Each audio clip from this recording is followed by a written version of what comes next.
안녕하세요. 전 짧은 결혼 생활 후 시원한 이혼으로 돌아온 돌싱녀입니다.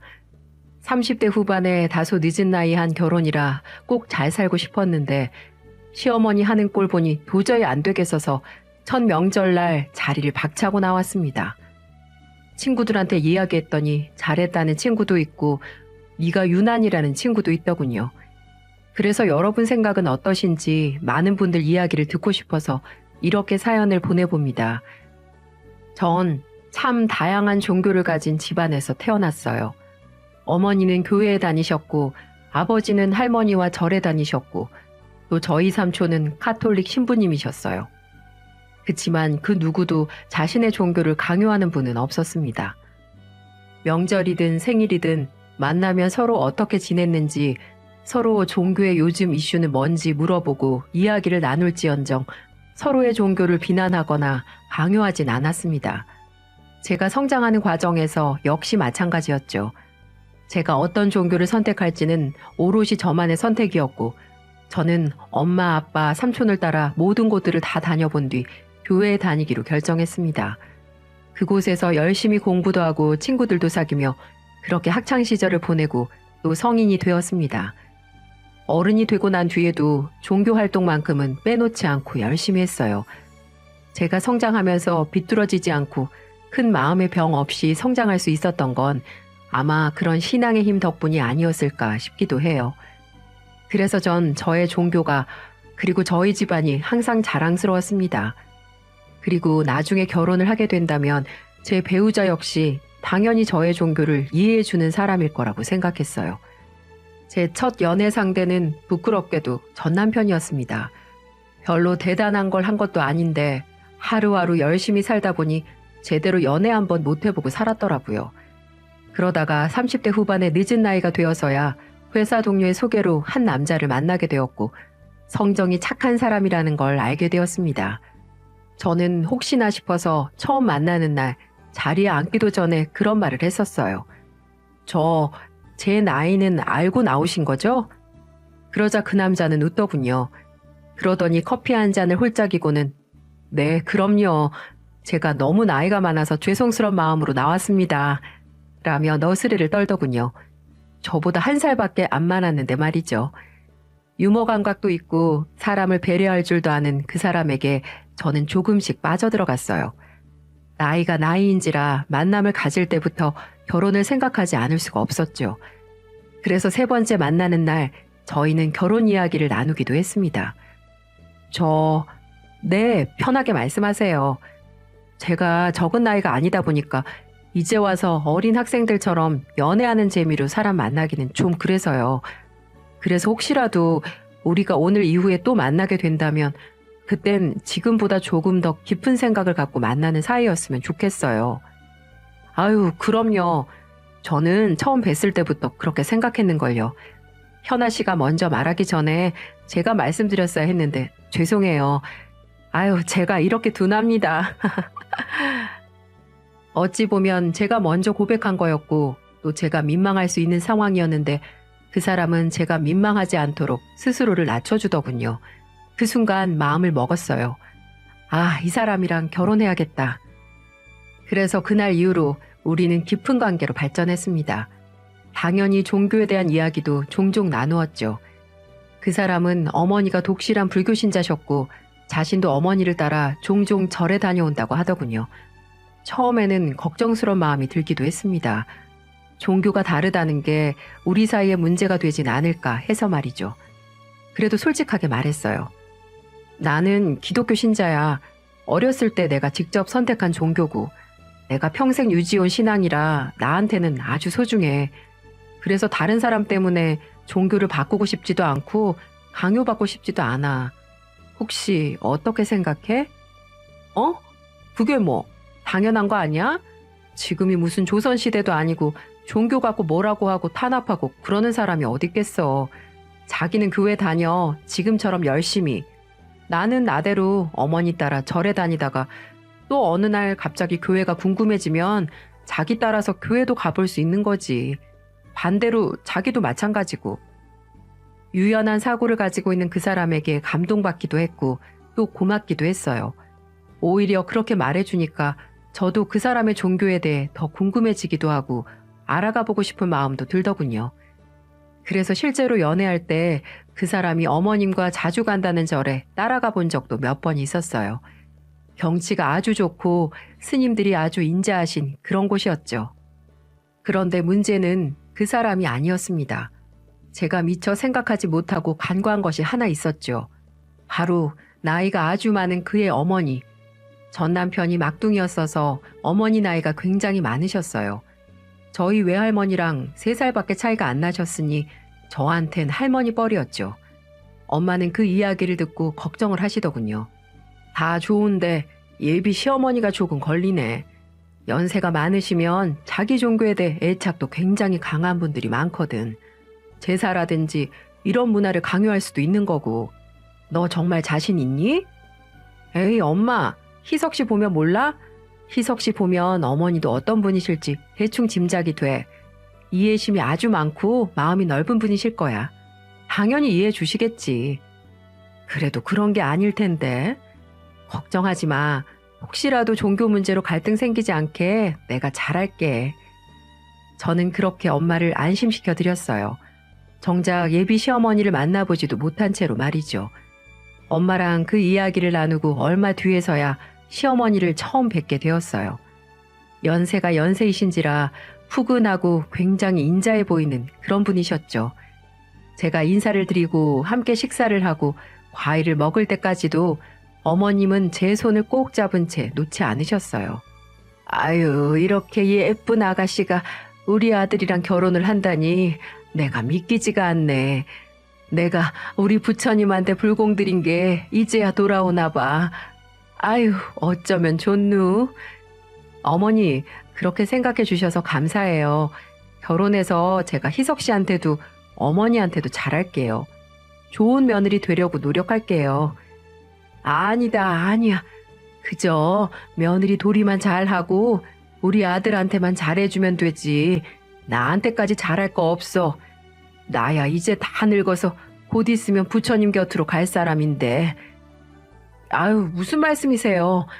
저희 아이 낳고 학교 보내고 대학 들어가고 또 손주 결혼해서 증손주 낳는 것까지 다 보셔야죠. 아가씨가 말하는 것도 어쩌면 이렇게 이뻐. 아주 마음에 쏙 드네.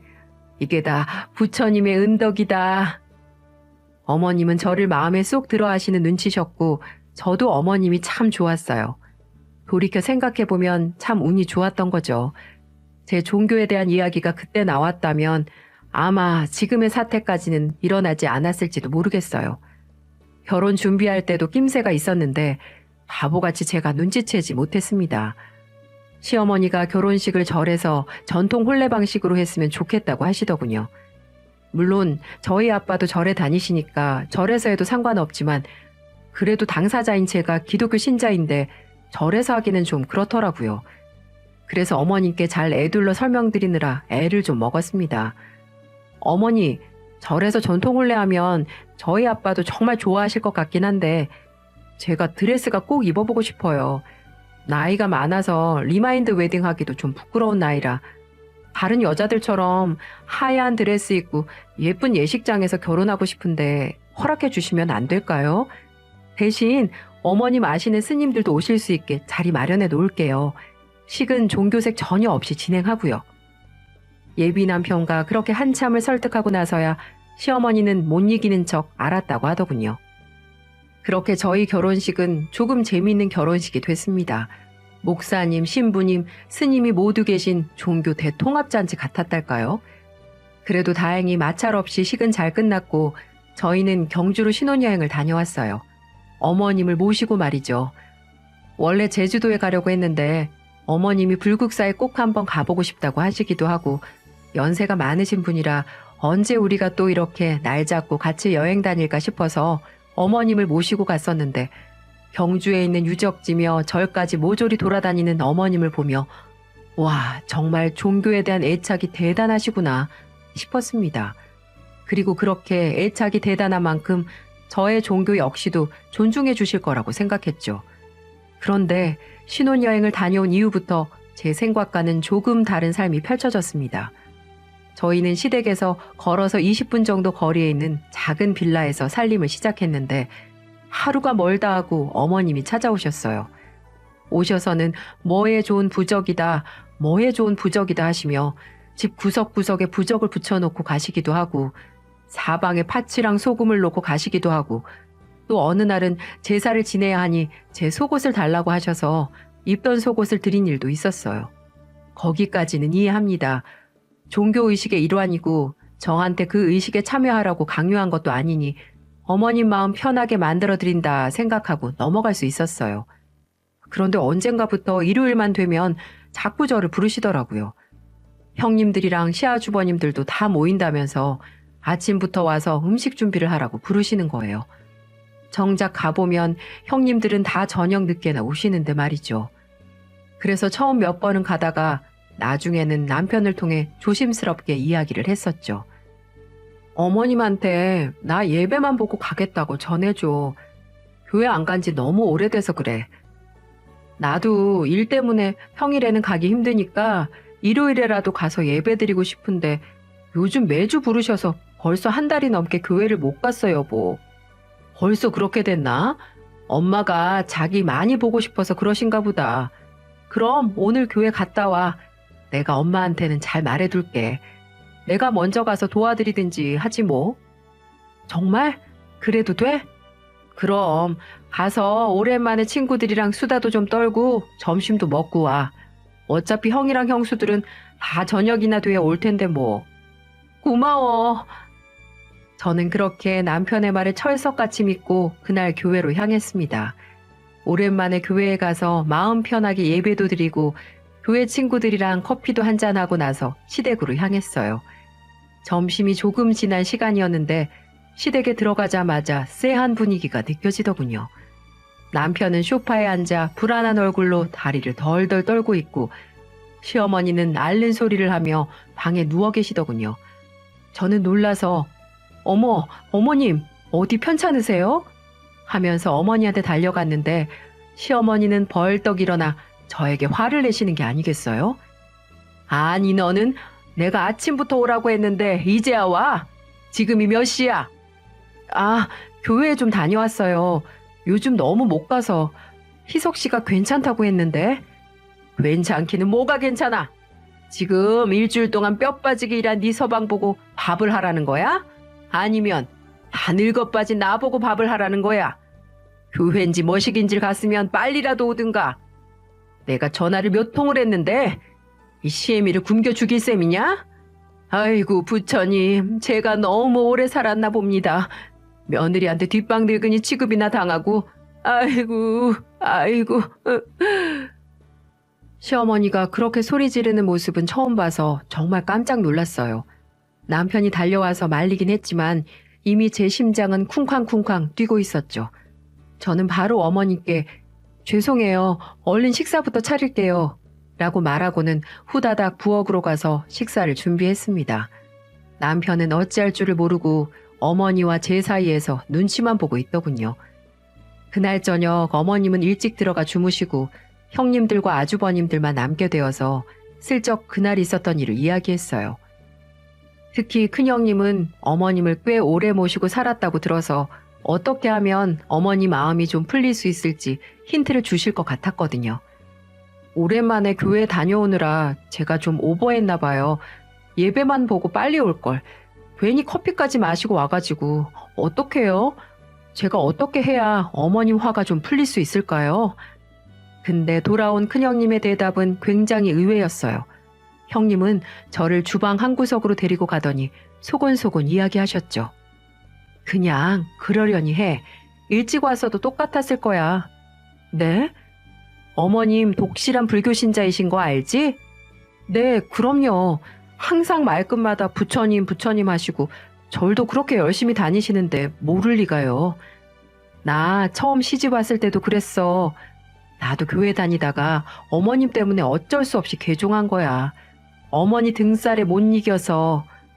네? 저한테는 그런 말씀은 없으셨는데. 대놓고 말씀은 안 하시지. 사람 피를 말려서 그렇지. 그나마 지금은 연세가 많으시니까 제사를 거의 없애서 망정이지.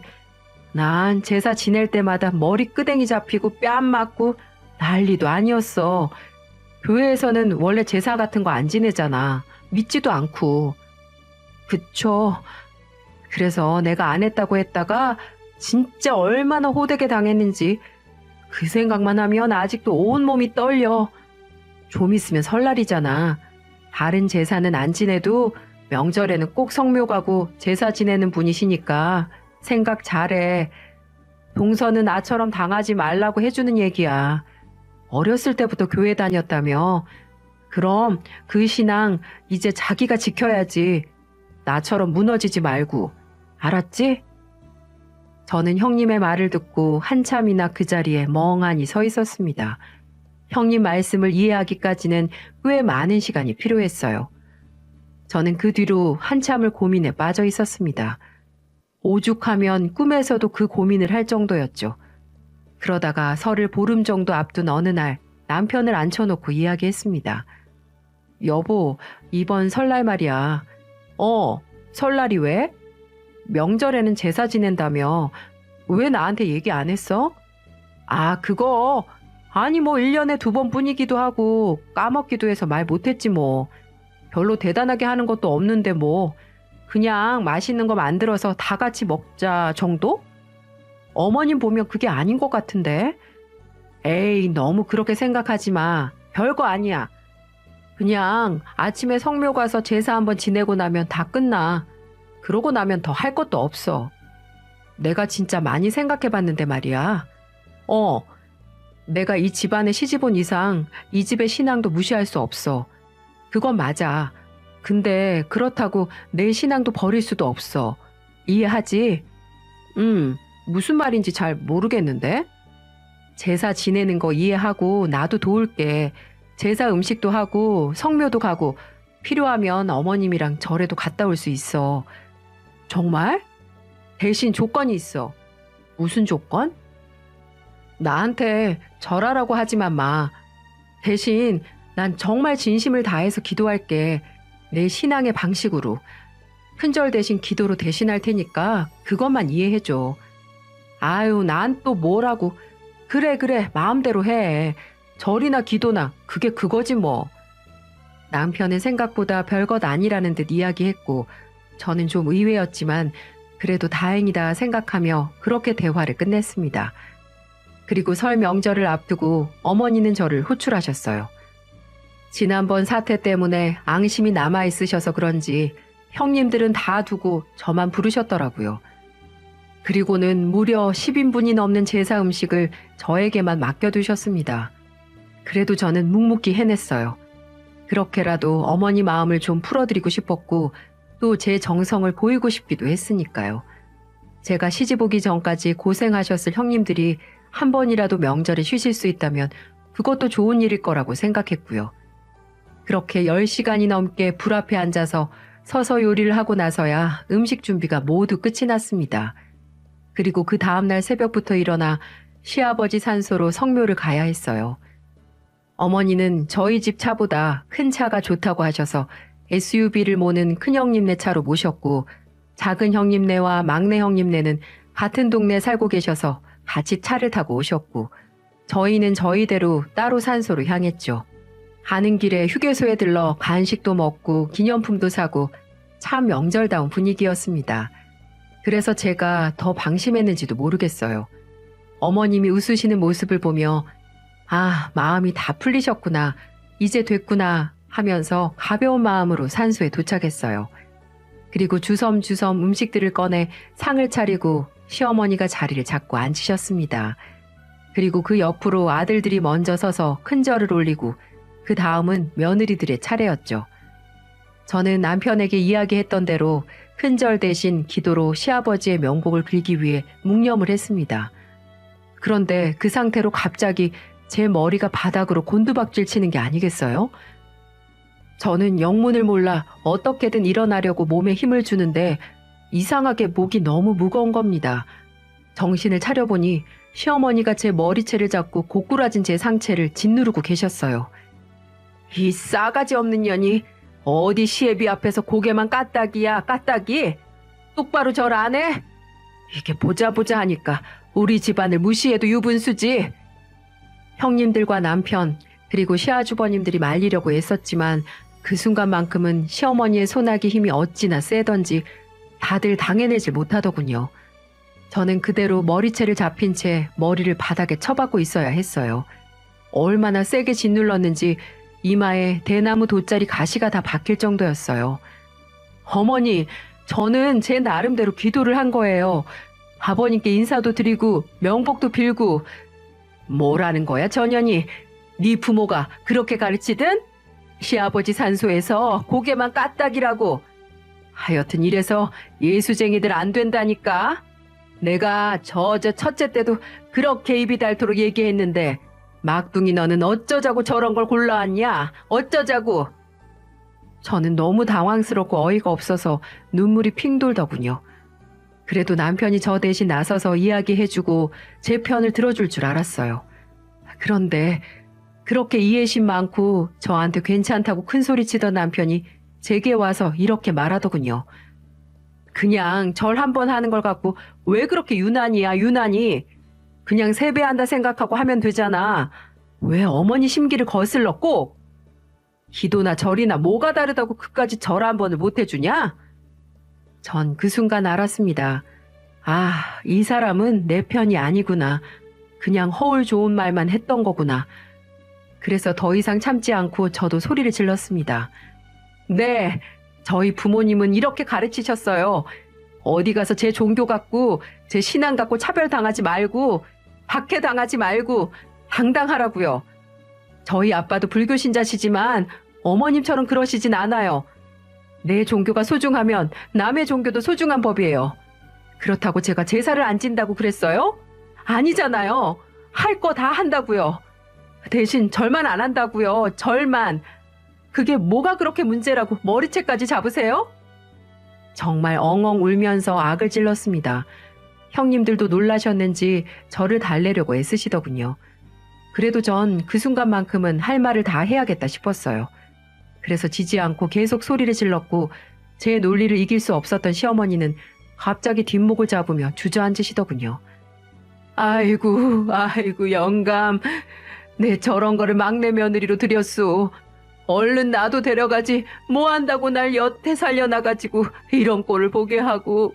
아이고, 아이고, 내 팔자야. 아이고, 부처님. 아이고. 우는 소리를 하는 시어머니에게 쪼르르 달려가 저를 노려보는 남편의 모습을 보니 그 순간 정이 뚝 떨어지더군요. 그래서 전 남편을 향해 소리쳤습니다. 당신 속셈이 이거였구나. 어떻게든 결혼만 하면, 어떻게든 한 번만 억지로 시키면 앞으로 질질 끌고 가려고 그렇게 나 길들이려고 했던 거구나. 실망이다 진짜. 뭐? 당신이 지금 그런 소리가 나와? 어머니가 이러고 계신데? 어머니가 이러고 계시든 저러고 계시든 그건 모르겠고 지금 선택해. 어머니야, 나야? 뭐? 만약에 날 선택하고 두 번 다시 이런 일 생기지 않게 해준다고 약속하면 이번은 내가 참을게. 첫 명절이니까 시행착오 겪은 거라고. 똥 한 번 밟았다고 생각하고 말게. 근데 앞으로도 계속 이런 식일 거면 난 당신이랑 더 이상 못 살아. 내가 분명 얘기했지? 내 신앙, 내 종교 바꿀 생각 없다고. 누가 너보고 개종하래? 그냥 어머니 심기만 좀 맞춰드리면 되잖아. 내가 노력 안 했어? 내가 무조건 싫다고 했어? 난 할 수 있는 만큼 다 했어. 모든 걸 다 양보했고 딱 하나 양보 안 한 거야.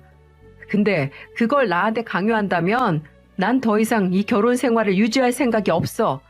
잘 생각해. 그 말만 남기고 전 그 길로 택시를 잡아 타고 친정으로 갔습니다. 그리고 엄마 아빠한테 모든 이야기를 털어놓았고 부모님도 처음에는 저를 말리셨지만 제가 힘들어하는 모습을 보시면서는 정 힘들면 이혼하라고 말리지 않겠다고 하시더군요. 그 후로 3일이 넘게 남편은 아무 연락도 없었습니다.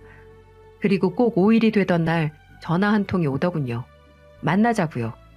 그래서 친정 근처 카페에서 남편을 만났습니다. 초췌해진 몰골로 저를 한참 빤히 쳐다보던 남편에게 저는 서류 봉투 하나를 내밀었습니다. 이혼 서류였죠. 꼭 이렇게까지 해야 돼? 그깟 종교가 뭐라고, 교회가 뭐라고, 절이 뭐라고, 그까짓 것 때문에 우리가 헤어지기까지 해야 돼? 나한텐 그 종교가 내 인생의 전부였고 앞으로도 그럴 거야. 그리고 내가 이러는 건 종교 때문만은 아니야. 어머니 앞에서 그날 당신이 보인 그 태도에 난 정말 모든 정이 다 떨어졌어. 나랑 있을 땐 지켜줄 것처럼 얘기하다가 어머님 앞에 서니까 홀랑 변해버리는 당신 태도에 난 이제 더 이상 당신을 믿을 수 없어. 그니까 우리 그만하자. 차라리 잘 됐어. 더 오래되기 전에 서로 밑바닥까지 보게 돼서. 남편은 한숨을 한번 푹 쉬더니 이혼 서류를 받아들더군요. 그리고 말없이 자리를 떠났습니다. 그 이후 우리는 법원에서 몇 차례 마주친 것을 빼고는 만나지 않았습니다. 최종적으로 이혼 판결이 내려지고 난 뒤에는 연락처도 모두 지워버리고 그 집안과의 인연을 완전히 끊어버렸어요. 그러고 나니 숨이 좀 쉬어지더군요. 시어머니가 언제든 찾아와 또다시 머리끄댕이라도 잡는 거 아닌가 하는 마음에 내심 불안하고 무섭기도 했는데 완전히 이혼하고 나니 그런 두려움도 사라지고 마음의 상처도 조금씩 회복해 나가기 시작했죠. 그렇게 흐른 시간이 벌써 1년이 가까워지네요.